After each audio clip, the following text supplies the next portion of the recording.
Hello students, my name is Vipin and I welcome you all to SSCB. तो दोस्तों, आज की इस वीडियो में हम आईबी सिक्योरिटी असिस्टेंट और एमटीएस के क्वांट के लिए कुछ क्वेश्चन सॉल्व करेंगे जो आपके मोस्ट एग्जाम रेलेवेंट क्वेश्चन होंगे। तो आइए ज्यादा टाइम ना लेते हुए, इससे पहले मैंने आपको एक वीडियो पढ़ाया था जिसमें मैंने आपको प्रीवियस ईयर क्वेश्चन सॉल्व कराए थे। तो इसमें मैं कुछ आपको क्वेश्चन सॉल्व कराऊंगा जो आपके एग्जाम रेलेवेंट क्वेश्चन होंगे। कैसे आप उन्हें एग्जाम में अप्रोच करेंगे, क्या इसके शॉर्ट मेथड हो सकते हैं, कैसे हम इन्हें कम टाइम में सॉल्व करें, वो हम इसमें डिस्कस करेंगे। तो सिक्योरिटी असिस्टेंट और एमटीएस के एग्जाम के लिए मोस्ट रेलेवेंट क्वेश्चन है आपके क्वांट के। चलिए, तो पहला क्वेश्चन आपकी स्क्रीन पे कुछ इस प्रकार से है कि if 60% of A's income is equal to the 75% of B's income, then B's income is equal to X% of A's income, then value of X। तो आपको इसमें X का मान बताना है। कैसे आप इसे सॉल्व करेंगे, देखिए क्या इसकी अप्रोच होगी। आप यहां पे देखिए, इसमें ये परसेंटेज का क्वेश्चन आपका है। इसमें वो आपसे कह रहा है कि जो ए की आय है वो बी की आय के 75% के बराबर है। जो ए की आय का का मतलब हमारा मल्टीप्लाई होता है। 60% की फ्रैक्शन वैल्यू क्या होती है, तो आपको जरूर जानना चाहिए कि 60% की फ्रैक्शन वैल्यू होती है 3/5। अगर मैं 75% की बात करूं तो 75% की फ्रैक्शन वैल्यू होती है 3/4। तो ये दो बातें भाई आपने जरूर ध्यान में रखनी है, ठीक है। एक 60% की आपको फ्रैक्शन वैल्यू ध्यान होनी चाहिए और एक आपको 75% की फ्रैक्शन वैल्यू ध्यान होनी चाहिए। कैसे निकालते हैं हम? 60/100, 75/100। तो ये कह रहा है कि ए की आय का 60% यानी कि 3/5 किसके बराबर है? बी की आय के 75%। तो बी हमारा क्या है? बी हमारा, हमने बी लिख दिया, इसका 75% कितना यानी कि 3/4। ठीक। तो अगर मैं यहां से ए और बी के रेशियो की बात करूं तो ए और बी का रेशियो क्या बनेगा भाई यहां से? तो ये 20 के नीचे आ जाएगा और ये 3 से 3 कट जाएगा, ये 5 ऊपर चला जाएगा, तो 5/4 आ जाएगा। ये क्या आ जाएगा? 5/4। अच्छा, अब थोड़ा हम कैलकुलेशन इसको आसान करने के लिए ना, ये बेसिकली ये ए और बी का रेशियो है, ए और बी का अनुपात है। तो जब हम अनुपात को किसी संख्या से गुणा करते हैं तो उस अनुपात पे कोई फर्क नहीं पड़ता है, ठीक है।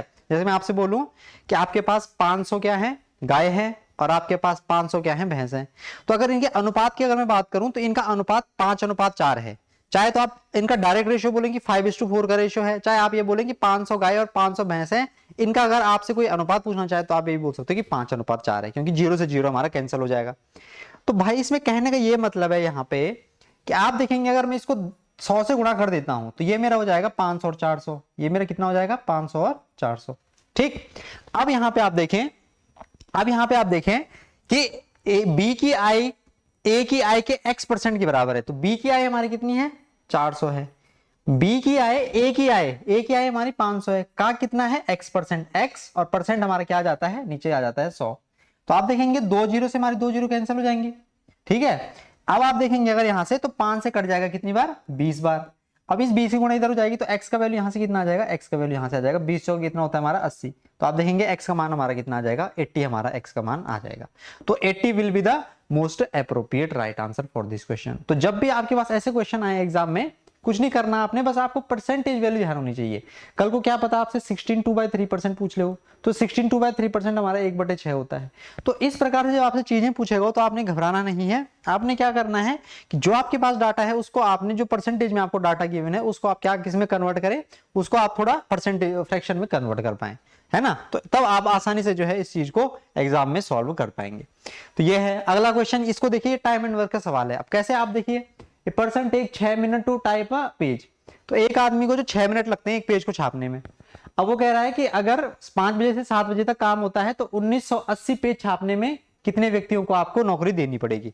तो भाई आपको आप किसी मशीन में, आप किसी कंपनी में काम करते थे, आप क्या करते थे कि 6 मिनट में एक पेज छाप पाते थे। अब आपको 5 बजे से 7 बजे तक काम करना है और आपको 1980 पेज छापने हैं। तो बताओ आप कितने आदमियों को रिक्रूट करोगे, कितने आदमियों को आप नौकरी दोगे अपनी कंपनी में। तो ऐसा वाला सवाल है ये। तो बेसिकली ये जो टाइम एंड वर्क अर्थमेटिक होती है ना हमारी, ये हमारी जो नॉर्मल लाइफ चलती है, डेली लाइफ, उस पर बेस पूछी जाती है। टाइम एंड वर्क देख लो, आप प्रॉफिट एंड लॉस देख लो। आप 100 रुपए का सामान खरीद के लाए, आपके मन में थोड़ा पैसा कमाने की इच्छा जाई, आपने 100 का सामान 500 में बेच दिया, प्रॉफिट हो गया। कभी क्या हुआ कि आप 200 का सामान लाए, सामान में कुछ फॉल्ट आ गया तो आपको 200 का सामान 50 रुपए में बेचना पड़ता, तो लॉस हो गया। तो ये जो अर्थमेटिक हमारी बेसिकली पूरी किस पे डिपेंड करती है? अर्थमेटिक जितनी हमारी दैनिक जीवन में चीजें चलती हैं उस पर डिपेंड करती है अर्थमेटिक हमारी।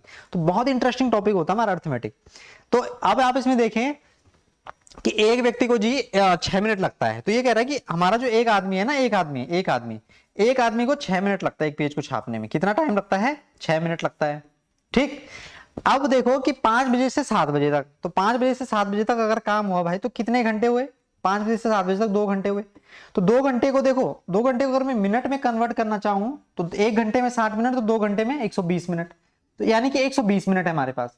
अच्छा अब एक बात मुझे यहाँ पे आप बताओ कि एक आदमी अगर 6 मिनट लगाता है और टोटल 120 मिनट है, तो एक आदमी 1 मैन की अगर मैं बात करूं तो वो कितना छाप पाएगा?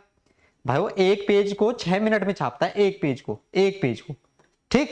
तो अगर 120 मिनट में कितने पेज छाप पाएगा? तो आप बोलोगे 120/6, यानी कि वो 20 पेज छाप पाएगा, 20 पेज छाप पाएगा वो। तो आप बोलो सर बिल्कुल वो जो है 20 पेज छाप पाएगा 120 मिनट में। अच्छा एक आदमी जो है 20 पेज छापता है, कितने? 5 से 7 बजे तक। एक आदमी 5 से 7 बजे तक, जो हमारा डाटा है ना, ये 5 से 7 की बात हो रही है यहाँ पे, ये आपको मालूम होगा, ये हमारा डाटा, ये 5 से 7 की बात हो रही है। तो 5 से 7 बजे तक वो 120 पेज छापाता है, 5 से 7 बजे तक वो 120 पेज छापाता है। तो कितने आदमियों की जरूरत होगी कि हमारे 1980 पेज हो जाए? कितने पेज हो जाए हमारे? 1980। तो आप देखेंगे इसका मल्टीप्लाइंग फैक्टर कितना है? 99 है। मल्टीप्लाइंग फैक्टर कितना है? 99। या आप ये भी कर सकते हो, अगर आप ऐसा समझ नहीं पा रहे हैं तो 119 बटे कितना हो जाएगा हमारे यहाँ पे? 119/20। तो यहां से आप देखेंगे यहां से भी 99 आ जाएगा।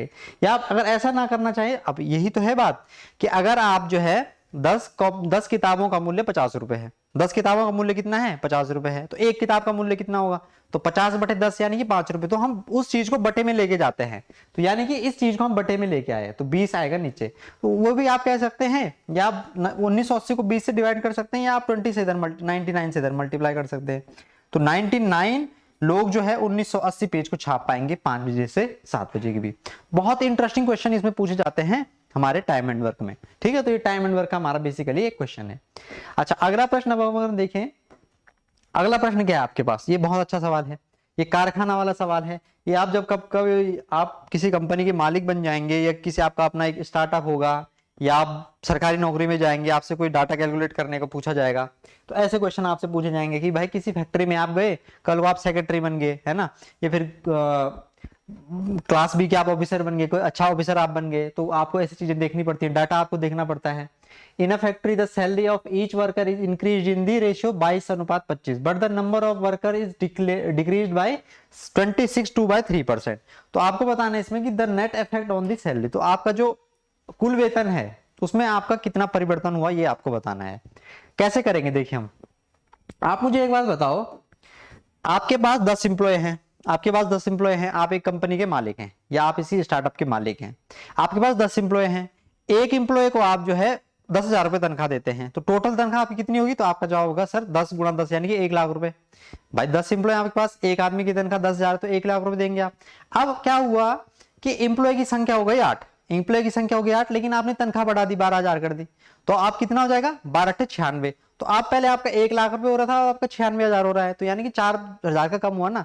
तो यानी कि जो नेट चेंज होता है ना, नेट चेंज, पहले 10 एम्प्लॉय थे, अब एम्प्लॉय हो गए 8, पहले तनख्वाह 10,000 थी, अब तनख्वाह होगी 12,000। तो जो टोटल पैसा में चेंज हुआ, ये कैसे पता करा आपने? कि पहले आपने गुणा करी ना, 10 × 10 1 लाख, और 12 × 8 96। तो यानी कि ये मल्टीप्लाई पे डिपेंड करता है, ये चीज किस पे डिपेंड करता है? मल्टीप्लाई पे। यही आपसे यहाँ पे कह रहा है वो कि जो है सैलरी कितनी हो गई? 22 से 25 हो गई। तो जो सैलरी है ना, सैलरी पहले 22 थी एक आदमी की, अब सैलरी उन्होंने कर दी 25 ईच पर्सन की, ठीक है। लेकिन जो नंबर है, जो नंबर की मैं बात करूं, तो नंबर 26 से ही 2/3% क्या हो गया? कम हो गया। तो पहले आप मुझे बताओ कि 26 से ही, आप मुझे एक बात बताओ कि 26 2/3%, 26 से ही 2/3% का फ्रैक्शन वैल्यू क्या होता है? तो 26 × 78 2 80/3, यानी कि हमारा कितना हो जाएगा? 80/3 का मतलब कितना हो जाएगा? नीचे 100 भी आएगा, तो 20 × 80 20 100, 1/15 आ जाएगा, ये 4/15, सॉरी कितना आ जाएगा? ये 4/15। तो आप क्या बोलोगे? आप बोलोगे कि सर पहले इनकी सैलरी थी 15, अब डिक्रीज हुई ना, देखो पहली सैलरी, पहले 15 लोग थे, अब लोग कितने हो गए? डिक्रीज हो गए लोग। तो इस 15 का 26 2/3% 4 है, तो 15 में से 4 गया, यानी कि अब लोग कितने हो गए? लोग हो गए हमारे 11। अब लोग कितने हो गए हमारे? लोग हो गए हमारे 11। अब अगर लोग हमारे 11 हो गए, तो आप बताओ मुझे कितना इसमें वेरिएशन आपको देखने को मिला टोटल सैलरी में? तो पहले टोटल सैलरी कितनी थी? 15 दूनी 30 की 0, 15 दूनी 30 और 3 33, ठीक है भाई। 11 × 5 = 55 की 5, हाथ से पाया 5, 11 दूनी 22 और 5 27, यही तो देख पा रहे हैं आप। 11 पंजे 55 की 5 हासिल 5, 11 दूनी 22 5 27। अब देखो चेंज कितने का हुआ, 25 और 30, 55 का चेंज हुआ। 25 और 30 भाई घटी ना, 330 थी टोटल सैलरी। अब टोटल सैलरी कितनी देनी पड़ रही है आपको, 275। तो कितनी कम हो गई, 55 कम हो गई, किस पे कम हुई, 330 पे। और गुणा हमें क्या करना पड़ेगा, 100 करना पड़ेगा। तो भाई 0 से एक 0 उड़ा दो, 11 3 33, ठीक है। 11 पंजे 55, 50/3 का मतलब होता है हमारा 16/2/3%। 50/3 का मतलब हमारा होता है 16/2/3%। तो ऑप्शन डी हमारा क्या होगा, इसका मोस्ट अप्रोप्रिएट राइट आंसर हो जाएगा। तो इस प्रकार से आपके क्वेश्चन जब मिलेंगे तो आपने एक्स वाई जेड इसमें ज्यादा कुछ सोचना नहीं है, बस बेसिक जो आपकी टर्मिनोलॉजी है, जो आपकी फ्रैक्शन और परसेंटेज वाली अप्रोच है, बस वो आपको अगर क्लियर होगी तो डेफिनेटली सही कर जाएंगे आप चीजें। चलिए अगला प्रश्न देखते हैं। इस प्रश्न का क्या आंसर होगा, ये कह रहा है आपसे कि man spend 15% of his income if his expenditure is ₹75। तो आपको बताना उसकी आय कितनी है, उसकी इनकम कितनी है। क्या तरीका होगा भाई, बता सकते हो, तरीका बता सकते हो आप मुझे। आप एक चीज जानते हैं कि जो हमारी आय होती है, यानी कि जो हमारी क्या होती है, इनकम होती है, वो हमारे किस बात पर डिपेंड करती है, जितना हमारा खर्चा होता है, यानी कि जितना हमारा एक्सपेंडिचर होता है, और जितनी हमारी बचत होती है, उनका जो सम होता है उसको हम क्या बोलते हैं, अपनी आय बोलते हैं। या दूसरे शब्दों में आप ये बोले कि आय माइनस खर्चा बराबर बचत, या आय माइनस बचत बराबर खर्चा। तो देखिए आप यहाँ पे देखिए, यहाँ पे आप एक चीज देखिए यहाँ पे कि एक आदमी अपनी आय का 15% खर्च करता है। तो माना उसकी आय थी 100, उसकी आय थी 100, खर्चा कितना करता है 15%, तो 100 का 15% कितना होगा, 15। तो उसका खर्चा, अब देखो कुछ है ही नहीं क्वेश्चन में, उसका एक्सपेंडिचर 75 रुपए, तो कुछ नहीं है, देखो कुछ है ही नहीं सवाल में। 15 की वैल्यू 75 दी डायरेक्ट, 1 की वैल्यू 500 की वैल्यू 500, कुछ मतलब आपको करना ही नहीं है भाई। इस क्वेश्चन में तो जिस बच्चे ने पेन चला दिया उसने समझो पाप कर दिया। पाप उसने ये कर दिया कि इसमें क्या था बताओ भाई, एक आदमी के पास 100 रुपए हैं, उसने 15 रुपए खर्च कर दिए, और वो खर्च जबकि कितना कर रहा है क्वेश्चन के अकॉर्डिंग, हम तो यूनिट में बात कर रहे हैं ना, ये 100 यूनिट पैसा था उसके पास, उसने 15 यूनिट खर्च कर दिया, और जबकि खर्च हुआ 75 रुपए, तो 15 की वैल्यू 75, 1 की वैल्यू 5, 100 की वैल्यू 500, खत्म सवाल, कुछ है ही नहीं इतना। ठीक है, चलिए अब ये आपका एक ज्योमेट्री का सवाल आया है, क्या आपकी अप्रोच होगी, कोई बता सकता है इसको। आप वीडियो रोकें और इसको सॉल्व करने की कोशिश करें। क्या प्रश्न आपसे पूछ रहा है ये आपसे इसमें ये पूछ रहा है कि आपको लेंथ बतानी है ए बी में, ए बी की एक ट्राइंगल एबीसी में, अगर ए सी आपकी 8 सेंटीमीटर है, बी सी आपकी 6 सेंटीमीटर है, और जो एंगल सी है आपका वो किसके बराबर है, जो एक इक्विलेटरल ट्राइंगल होता है, यानी कि एक जो समबाहु त्रिभुज होता है उसके कोण के बराबर है। बताओ। अच्छा पहले उसने जो लाइन दे रखी है ना भाई समबाहु, अच्छा समबाहु त्रिभुज क्या होता है बताओगे आप मुझे। समबाहु त्रिभुज वो त्रिभुज होता है, इक्विलेटरल ट्रायंगल वो ट्रायंगल होता है जिसमें हमारे तीनों भुजाएं और तीनों कोण बराबर होते हैं। तीनों भुजाएं और तीनों कोण जो बराबर हो गए तो उसको हम क्या बोलेंगे, इक्विलेटरल ट्रायंगल बोलेंगे। और अगर किसी त्रिभुज के तीनों कोण बराबर हैं, त्रिभुज के तीनों कोणों का जोड़ कितना होता है, 180 डिग्री होता है। अगर तीनों एंगल हमारे इक्वल इक्वल हैं तो इसका मतलब 60 60 60 होंगे, तीनों तीनों बराबर है ना, तो 60 60 60 होंगे। तो यानी कि यहाँ पे जो एंगल की बात हो रही है वो एंगल सी का मान यहाँ पे गिवन है 60 डिग्री। कभी भी जो आपसे बोले कि जो एंगल का वैल्यू है वो इक्विलेटरल ट्रायंगल की वैल्यू के बराबर है, तो इसका मतलब वो बोलना चाह रहा है कि एंगल का मान 60 डिग्री होगा। ठीक, अब देखिए प्रश्न क्या है। अब प्रश्न आपसे ये दिया गया है कि एबीसी आपका एक त्रिभुज है, ये आपका एक त्रिभुज है एबीसी, यहाँ पे ए है, यहाँ पे बी है और यहाँ पे सी है। ये एबीसी भाई आपका एक त्रिभुज है। इस त्रिभुज में क्या हुआ कि आपसे बोला उसने कि एसी की जो लंबाई है, एसी की लंबाई वो है 8 सेंटीमीटर, ठीक है साहब। बीसी की जो लंबाई है वो 6 सेंटीमीटर है, ठीक है साहब। तो आपको बताना है इसमें ए बी का मान, इसका आपको मान बताना, इसको मैंने एक्स मान लिया देखो, और एंगल सी का मान उसने दे रखा है 60 डिग्री।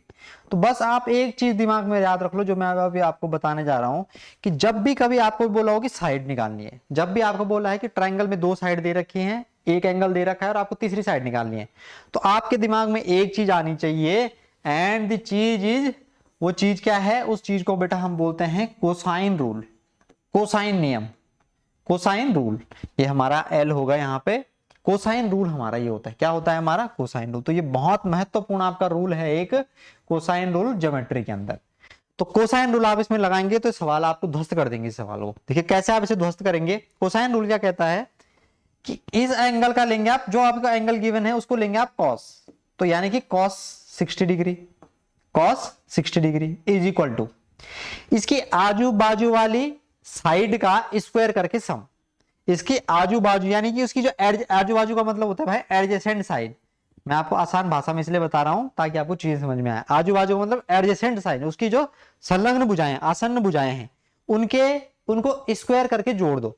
तो 8 का स्क्वायर यहां पे लिखूंगा मैं, 8 का स्क्वायर प्लस ऑफ 6 का square and minus of, minus ये भी ध्यान रखना आपने, जो एंगल के सामने भुजा होगी, तो इस एंगल के सामने कौन भुजा है, एक्स भुजा है, उसका स्क्वायर। तो उसका स्क्वायर क्या हो जाएगा, एक्स स्क्वायर बटे, अभी बटे में भी आएगा नीचे, ये मत सोचना कि सवाल खत्म हो गया, बटे में आएगा बेटा 2 इंटू प्रोडक्ट ऑफ आजू बाजू साइड, 2 इंटू प्रोडक्ट ऑफ आजू बाजू side. So this is the cosine rule, so this is the cosine rule.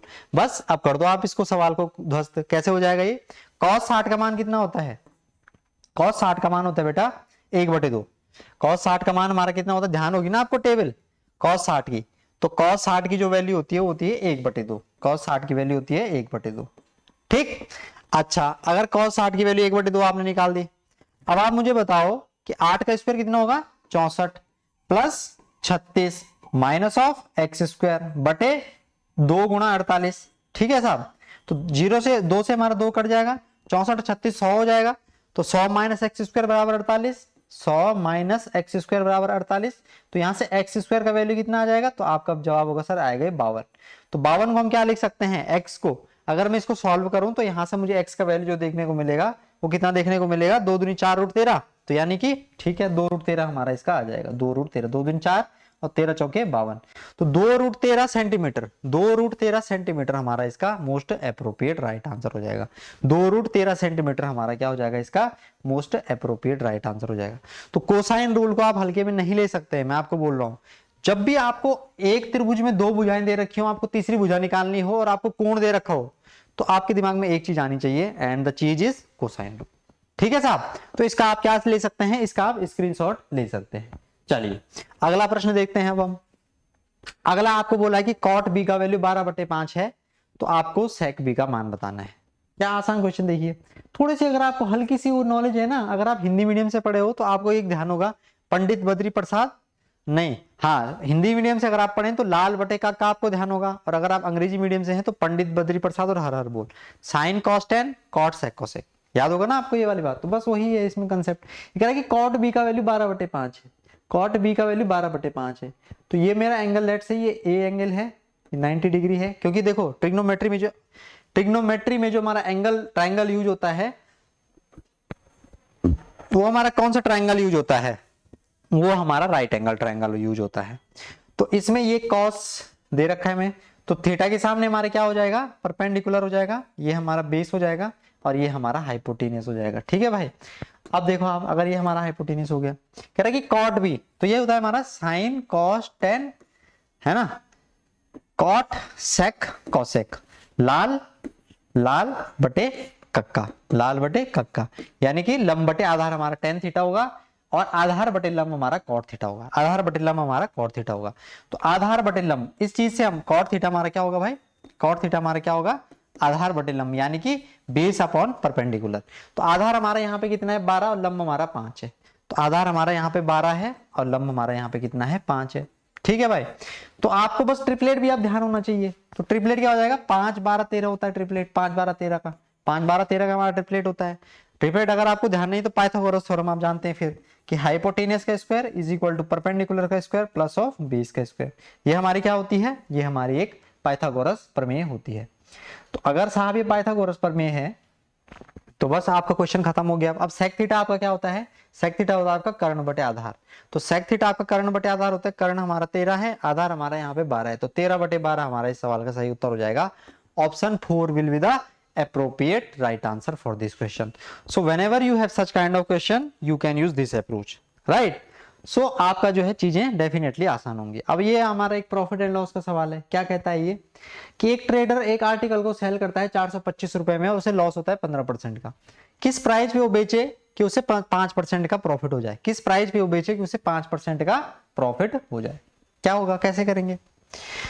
एक लाइन में अगर हम इस सवाल को बताना हो तो एक लाइन में इसका तरीका ये होता है कि 425 रुपए में जब वो बेचता है, देखिएगा आप, जब वो 425 रुपए में बेचता है तो उसे 15% की होती है हानि। तो यानी कि 100 का सामान अगर उसका रहा होगा, अगर उसने 15% लॉस में बेचा तो इसने बेचा कितने में होगा, 85 में, तो यानी कि यहाँ नीचे आ जाएगा हमारा 85। गुणा, अब अगर उसे 5% का लाभ कमाना है तो 100 का सामान पे अगर वो 5% का लाभ कमाएगा तो यानी कि 105 में बेचेगा, तो यानी कि यहाँ पे कितना आना चाहिए, यहाँ पे आना चाहिए 5। तो डायरेक्ट आपका यहाँ पे क्या निकल जाएगा, सेलिंग प्राइस निकल जाएगा। और भी 36 तरीके हैं इसके, इस सवाल को कई तरीकों से हम कर सकते हैं, लेकिन जब ये हमें आता है तो हर चीज क्या ही देखने हमने, है ना। तो 5 से जाएगा भाई, ये देखिए आप 5 से जाएगा 17 बार, और 5 से अगर मैं इसे देखूं तो आप इसको देख लीजिए, 5 से चल जाएगा ये 21 बार, ठीक है। और 17 से चल जाएगा फिर 17 दूनी 34, 17 दूनी 34, 6 2 8, 17 5 85। अब 25 गुणा 21 करेंगे आप तो 25 250, 500, और ये आ जाएगा हमारा 525। कितना आ जाएगा हमारा 525। तो एक लाइन में आप इस सवाल को उत्तर निकाल सकते हैं। ये है ना भाई, ये हमारा CP1 है, और अगर जब हम इसे इक्वेट करेंगे और जब हम यहाँ पे दूसरा लिखेंगे तो वो हमारा SP2 बन के आ जाएगा, SP2 बन के। बाकी आप इसे फ्रैक्शन से भी कर सकते हैं। फ्रैक्शन से कैसे कि 15% की अगर हानि होती है तो 15% की हानि का मतलब होता है हमारा 17/20, ठीक है। तो फिर आपको यहाँ से CP निकालना पड़ेगा।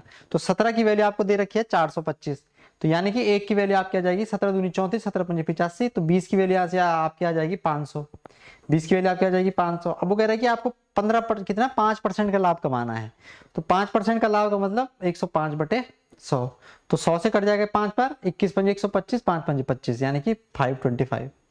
आप ये ऐसे भी कर सकते हैं, लेकिन इसमें आपको फ्रैक्शन से करना पड़ेगा, थोड़ा लंबा हो जाएगा। जो मैं आपको बता रहा हूं ना, ये जो तरीका मैंने आपको बताया एक लाइन वाला, अगर कल को आपको बोलता हो कि इतने में बेचने पर लाभ होगा, तो आप 100 में जोड़ के उसे नीचे लिख देते। जैसे बोलता कि 600 रुपए में बेचने पर उसे 10% का लाभ होगा, तो 600/10% का लाभ का मतलब 100 पे 10 का लाभ, यानी कि 110, तो 600/110 बेचने पर उसे 10% का लाभ होगा, तो 2% की हानि कमाने के लिए उसे क्या करना पड़ेगा, तो 600/110 गुणा 2% की हानि, यानी कि 100 में से 2 कम, तो 2%, 100 का 2% कितना होता है, 2 कम होता है ना, तो 100 में से अगर 2 में घटाऊंगा तो 98, तो 600/110 गुणा 98, कैलकुलेट करके आंसर आ जाएगा आपका। तो इस प्रकार से चीजें आपको एग्जाम में पूछी जा सकती हैं। अगला प्रश्न अगर मैं बात करूं तो अगला प्रश्न आपसे ये पूछा गया है, ये बहुत अच्छा लेवल का क्वेश्चन है। अगर इतना बढ़िया सवाल आपका बन गया तो बेटा बल्ले बल्ले हो जाएगी आपकी, ठीक है। क्या हमारी अप्रोच होगी फिर बताओ मुझे। ये कह रहा है कि एक संख्या का 11/5 दूसरी संख्या के 66% के बराबर है, ठीक है साहब।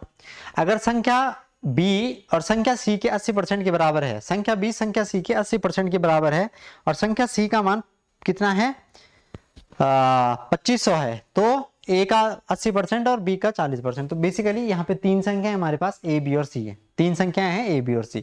तो कह रहे कि पहली संख्या हमारी क्या है A, तो A का कितना, A का 11, पहली संख्या का 11/5, दूसरी संख्या के 66%, तो दूसरी संख्या का 66% का मतलब हमारा कितना होता है भाई 33/100 होता है हमारा, तो 33/50, 33/50 हमारा क्या होता है इसका 66% होता है। तो इससे ये 3 टाइम्स कैंसिल हो जाएगा और 5 से ये 10 टाइम कैंसिल हो जाएगा, तो यानी कि A/B का बयान कितना आएगा, A/B का जो वैल्यू आएगा वो आएगा हमारा 3/10, ठीक है। A/B का वैल्यू 3/10 आ जाएगा। अब अगर मैं दूसरी लाइन यहाँ पे पढ़ूं तो दूसरी लाइन हमें क्या बोली है, दूसरी लाइन में हमें बोला है कि जो सेकंड नंबर है हमारा वो सेकंड नंबर से थर्ड नंबर का 80% है, तो सेकंड नंबर हमारा B है, वो जो है थर्ड नंबर का 80% यानी कि 4/5 है, तो B/C का मान यहां से कितना आ जाएगा 4/5 आ जाएगा, ठीक है। तो अब मैं यहां से ABC का कंबाइंड रेशियो मुझे बनाना पड़ेगा, ABC का मुझे क्या बनाना पड़ेगा, यहाँ पे कंबाइंड रेशियो बनाना पड़ेगा। कैसे बनेगा ये बता सकते हैं आप मुझे, तो यहां से बन जाएगा, कोई बात नहीं, ये AB हमारा 310 है और ये हमारा कितना है 4-5 है, तो इसको मैं इक्वल बना दूंगा, इसे 5 से गुणा करनी पड़ेगी ना इधर 2 से, तो 3 दूनी 6, 4 पंजे 20, और इधर मैंने 5 से गुणा करी तो ये 25 आ जाएगा हमारा, ये हमारा कितना आ जाएगा 25 आ जाएगा। तो ये अब हम इसे कैसे सॉल्व करेंगे आगे जाके, यहाँ पे कैसे इसे सॉल्व हो सकता है ये, तो अब हम इसमें देखिए क्या करेंगे कि आपको दे रखा है संख्या C का मान, यानी कि 25 की वैल्यू आपको 2500 दे रखी है, जो आपका 25 है उसकी वैल्यू आपको 2500 दे रखी है, तो 25 की वैल्यू 2500 है, तो यानी कि 100 से मल्टीप्लाई हो रही है, कितने से मल्टीप्लाई हो रही है 100 से मल्टीप्लाई हो रही है, तो ये हमारी कितना हो जाएगा, ये भी हमारा 2000 हो जाएगा, और ये हमारा कितना हो जाएगा, ये हमारा 600 हो जाएगा। तो तीनों संख्या हमने निकाल दी। अब यहाँ पे थोड़ा सा शायद मेरे को लग रहा है कि ऊपर नीचे हो गई है कुछ, हमसे ये ऑप्शन बनाने में ऑप्शन नहीं सेटिस्फाइड हो पाएंगे, लेकिन हम हमारा तरीका सही है। तो ए का 80% यानी कि 600 का 600 का 80%, 600 का 80% प्लस बी यानी कि 2000 का 40%, 2000 का 40% का योग पूछा है आपसे, सम पूछा है। कैसे करेंगे आप इसे, देखिए 6 8 से 48 यानी कि 480, ठीक है। 480 आ जाएगा यहाँ पे, प्लस इसे कट जाएगा 20 टाइम्स और यहाँ पे आ जाएगा हमारा 800। तो 8 और 4 1280 हमारा इसका राइट आंसर हो जाएगा 1280। तो 1280 यहाँ पे 2 लिख लीजिए आप, 1280 इसका क्या होगा, अप्रोप्रिएट राइट आंसर हो जाएगा 1280। तो इस टाइप से आपके परसेंटेज के ये क्वेश्चन पूछे जाएंगे, डेफिनेटली काफी अच्छा है ये, ऐसे क्वेश्चन आपसे एग्जाम में पूछे जा सकते हैं, ठीक है। चलिए अगला क्वेश्चन हम देखते हैं। अगला question, a man borrows money at 6% per annum simple interest and lent it immediately at 10% per compound interest payable after half yearly। तो आपको बताना है कि ये जो 2125 है at the end of year, तो उसने कितना पैसा उधार लिया था, कितना पैसा उसने उधार लिया था। तो देखिए जो सिंपल इंटरेस्ट और कंपाउंड इंटरेस्ट में एक बेसिक सा डिफरेंस है, जब इंटरेस्ट पे इंटरेस्ट कैलकुलेट किया जाता है तो हम बोलते हैं उसे कंपाउंड इंटरेस्ट, और जबकि सिंपल इंटरेस्ट में क्या होता है कि जो हमारा प्रिंसिपल अमाउंट होता है, जितना हमने बोरो करा होता है, खाली उसी पे हम जो है इंटरेस्ट कैलकुलेट करते हैं। लेकिन जब इंटरेस्ट पे भी इंटरेस्ट कैलकुलेट करने की बात आए तो हम उसे बोलेंगे क्या, कंपाउंड इंटरेस्ट। तो देखिए इस क्वेश्चन को हम कैसे सॉल्व करेंगे। बहुत अच्छा क्वेश्चन है ये। इसमें हम इसकी जो कन्वेंशनल अप्रोच है, जो हमारे एक्स लेके होती है कि amount is equal to principal into 1 plus r upon 100 to the power n, उसको लेके हम नहीं करेंगे। इसको देखिए क्या अप्रोच होगी। तो अगर मैंने 100 रुपया लिया उधार, ठीक, तो मुझे क्या हुआ, यहाँ पे 6% से मुझे देना है, तो यानी कि मुझे 6 रुपए यहाँ पे देना है, ठीक है। 6 रुपए मुझे यहाँ पे देना है, पैसे वापिस बैंक को मुझे 6 रुपए देना है इंटरेस्ट की फॉर्म में। लेकिन मैंने क्या किया कि जैसे मैंने ये 100 रुपए उधार लिया, इसको मैंने क्या दे दिया, किसी दूसरे आदमी को मैंने क्या दे दिया, इसे उधार दे दिया, इसी सेम अमाउंट को जितना मैंने बैंक से लिया था। और इसको मैंने कुछ इस टाइप से दिया कि 10% पर एनम कंपाउंडेड, यानी कि अब मैंने इसे कंपाउंडेड इंटरेस्ट पे उधार दे दिया। और देखिए रेट हमें दे रखी है 10%, ये रेट हमारी एनुअल रेट है, ये रेट हमारी एनुअल रेट है। एनुअल रेट का मतलब क्या होता है कि हम इसे ईयरली काउंट करते हैं, 12 मंथ काउंट करते हैं। और जब यहाँ पे जो बात हो रही है वो कह रहा है कि आपको हाफ ईयरली पे करनी है, हाफ ईयरली यानी कि 6 मंथ की रेट हमें इसमें पे करनी है। तो 6 मंथ के हिसाब से रेट कितनी हो जाएगी, तो आपका जवाब होगा सर ये हो जाएगी 5%। भाई 12 मंथ के लिए अगर 10% है तो 6 मंथ के लिए कितनी होगी, विल बी 5%। अब अगर हम यहाँ पे थोड़ा सा सोचें, हमारा जो मामला है, ये जो पूरा हमें प्रॉफिट हो रहा है, ये 1 साल की बात हो रही है। तो 6 मंथ के 1 साल में कितने क्वार्टर आएंगे, तो आपका जवाब होगा 2 क्वार्टर आएंगे सर। तो यानी कि एक हमें 5% की रेट और देनी पड़ेगी। तो अब मामला ये कंपाउंड इंटरेस्ट का है, तो रेट पे रेट, यानी कि अब हमें इसकी सक्सेसिव बनानी पड़ेगी। इसकी हमें क्या बनानी पड़ेगी, इसकी हमें सक्सेसिव बनानी पड़ेगी। तो 5 और 5 का सक्सेसिव कितना बनेगा, 10.25। कितना बनेगा, 10.25 बनेगा कि नहीं बनेगा, 10.25%। भाई इसका आप बना के देख लीजिएगा, सक्सेसिव बनाने का तरीका क्या होता है मैं बता दूं आपको।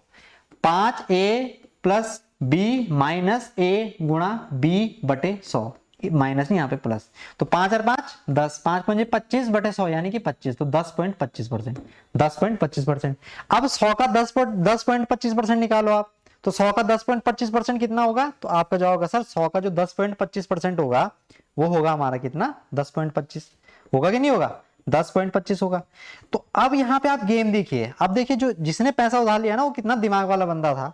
दिमाग वाला बंदा वो इस प्रकार से था कुछ कि लिया तो उसने 6 रुपया, नहीं दिया उसने बैंक, देखो उसने 2 काम करे ना, ये वो देखो ये कि ये यहाँ पे ये आदमी है, ये आदमी है, चिंगपोपली आदमी है हमारा, ठीक है, ये आदमी है, ये नाच रहा है देखो, है ना, ये हमारा आदमी है। इस आदमी ने इस बैंक से लिया उधार, इस आदमी ने, ये सवाल ये कह रहा है, मैं आपको बना के दिखाता हूं, इसने यहां से पैसा लिया उधार और इसने इसको देने हैं 6 रुपया, इसने इसे दे रहे हैं 6 रुपया, ठीक, इंटरेस्ट की फॉर्म में। लेकिन इस भाई ने क्या करा, देखो इसे कितना तेज आदमी है, इस तेज आदमी ने क्या करा कि इस तेज आदमी ने भाई इस पैसे को एक दूसरे आदमी को, एक ऐसे दूसरे आदमी को, ऐसे मोटे से आदमी को जिसकी टांगे ऐसी हैं, इस दूसरे आदमी को, इसके दोनों हाथ नीचे हैं, इसको दे दिया उसने उसी दिन, है ना, बोला ना मैंने उसी दिन, उतना ही पैसा 100 रुपया ही। तो इससे वो कितना रुपए ले रहा है, इससे वो 10.25 रुपए ले रहा है, इससे वो 10.25 रुपए ले रहा है और दे कितना रहा है बैंक को, 6 रुपए। तो यानी कि लाभ कितने का कमा रहा है, प्रॉफिट कितने का कमा रहा है। अब आपको पिक्चर क्लियर होगी इस चित्र के माध्यम से। तो वो 4.25 का प्रॉफिट ले रहा है। तो अगर ये 4.25 का प्रॉफिट ले रहा है भाई, और यहाँ पे ये प्रॉफिट एक्चुअल में ले कितना रहा है, ये प्रॉफिट ले रहा है 2125 का। तो इसका मतलब क्या है, अगर मैं यहाँ से 2 पॉइंट हटा दूं तो 2 जीरो आ जाएंगे, इससे ये कट जाएगा डायरेक्ट 5 बार, तो यानी कि एक की वैल्यू हमारे आ जाएगी 500। एक की वैल्यू हमारी कितनी आ जाएगी 500। अगर एक की वैल्यू 500 है तो हमें क्या निकालना है, हमें इसमें वो निकालना होगा प्रिंसिपल अमाउंट, यानी कि 100 हमें निकालना है। तो 100 का वैल्यू कितना हो जाएगा 50,000। सो 50,000 will be the most appropriate right answer for this question. ठीक है, चलिए फिर तो इतना ही रखते हैं, ज्यादा इसमें कुछ लेंथी रखने की जरूरत है नहीं, है ना। तो बस ये आप जो है इस क्वेश्चन को आप क्या है कमेंट बॉक्स में आंसर देंगे, बड़ा कंसेप्चुअल क्वेश्चन है ये हमारा। ठीक है, तो इस प्रकार से आपसे एग्जाम में क्वेश्चन पूछे जाएंगे, इसका भी आप कमेंट बॉक्स में आंसर देंगे। तो ज्यादा लंबा ना रखते हुए सेशन आपके जब मैं नेक्स्ट सीरीज में आऊंगा, ये हमारा एपीजीपी का क्वेश्चन है, ये मेंसुरेशन का क्वेश्चन है। और लास्ट में मैं थोड़ा आपको कोर्स का बताना चाहूंगा कि इस कोर्स में आप जरूर हमारे इनरोल करें। यहाँ पे आपको 600 प्लस वीडियोस हैं, मॉक टेस्ट भी हमारे अवेलेबल है, इसमें स्टडी नोट्स भी हैं, तो सारी चीजें आपको एक वेल सीक्वेंशियल ऑर्डर में प्रोवाइड की जा रही है। तो फिर नेक्स्ट सेशन में मिलेंगे, इस क्वेश्चन का आपने आंसर देना है कमेंट बॉक्स में, डेफिनेटली आपको एग्जाम में हेल्प होगा। तो मिलेंगे फिर नेक्स्ट सेशन में इसी उत्साह उमंग के साथ। ख्याल रखिए अपना, खुश रहिए। कुछ भी आपका डाउट क्वेरी होता है कमेंट बॉक्स में आप जरूर लिखें कि सर इस पर्टिकुलर टॉपिक पे लेके, इस पर्टिकुलर टॉपिक को लेके आप वीडियो बनाएं, तो मैं डेफिनेटली सेम टॉपिक पे जो आपकी डिमांड होगी उस पे मैं वीडियो बनाऊंगा। ठीक है, चलिए फिर मिलेंगे उसी उत्साह उमंग के साथ। ख्याल रखिए अपना, खुश रहिए। Thank you for watching.